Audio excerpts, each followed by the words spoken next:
There's a group here in Toronto who last year did a performance of mine that was live streamed. They had to live stream the performance because of the pandemic. The Thin Edge New Music Collective.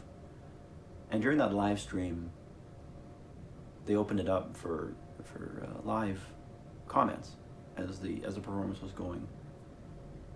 And someone who tuned in, someone I don't know, during my piece, wrote the comment, "This is the sound of eternity."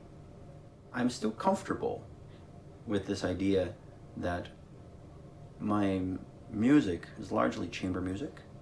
It's largely quiet. It's largely sparse. Can encourage people to have an experience of just the sound itself, just the interminglings of the notes and the sounds and the timbres and the texture, without drawing too much attention towards outside worldly concerns.